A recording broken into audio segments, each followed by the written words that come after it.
மாவட்டம் தரங்கம்பாடியில் கடந்த 22ஆம் தேதி இருசக்கர வாகனத்தில் சென்ற இருவரை மோதிவிட்டு நிற்காமல் சென்ற அரசு பேருந்தை சிசிடிவி காட்சிகளின் அடிப்படையில் பறிமுதல் செய்துள்ள போலீசார் பேருந்தை இயக்கிய தற்காலிக ஓட்டுநரை கைது செய்துள்ளனர். விவரங்களை தருகிறார் செய்தியாளர் ராஜ்குமார். வணக்கம். இந்த கைது தொடர்பான விவரங்களை சொல்லலாம். வணக்கம். மயிலாடுதுறை மாவட்டம் தரங்கம்பாடியில் உள்ள தனியார் படகு தயாரிக்கும் நிறுவனத்துல விழுப்புரம் மாவட்டம் மேல்மலையனூர் தாலுகாவைச் சேர்ந்த சந்தோஷ்குமார் மற்றும் செங்கல்பட்டு மாவட்டம் பனையூர் தொகுதியைச் சேர்ந்த அங்கர் ஆகிய இருவரும் பெயிண்டராக வேலை பார்த்து வந்தாங்க.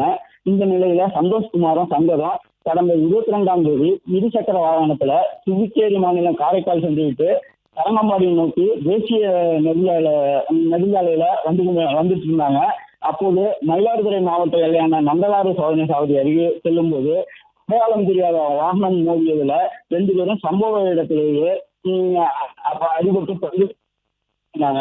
தகவல் இருந்து வந்த படையார் போலீசார் இருவர் உடலையும் கைப்பற்றி உடற்கூறு ஆய்வுக்காக மயிலாடுதுறை அரசு மருத்துவமனைக்கு அனுப்பி வைத்து அப்பகுதியில் இருந்த சிசிடிவி கண்காணிப்பு கேமரா பகுதிகளுக்கு தீவிர விசாரணை மேற்கொண்டு வந்ததுல சிதம்பரத்தில் இருந்து நாகப்பட்டினம் நோக்கி சென்ற அரசு பேருந்து என்பதை கண்டறிந்தனர். இந்த அரசு பேருந்து படையார் பணிமனைக்கு சொந்தமானது. இந்த பேருந்து தற்காலிக ஓட்டுநர் பிரவீன்குமார் என்பவர் ஓட்டி சென்றது. விசாரணையின் அடிப்படையில பிரவீன்குமாரை கைது செய்த படையார் போலீசார் நீதிமன்றத்தில் ஆஜர்படுத்தி பிரவீன்குமாரை சிறையில் அடைத்தனர். இச்சம்பவம் பரபரப்பை ஏற்படுத்தியுள்ளது. விவரங்களை வழங்கியமைக்கு நன்றி ராஜ்குமார்.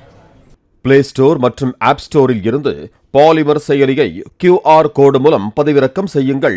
செய்திகளை உடனுக்குடன் பெறுங்கள்.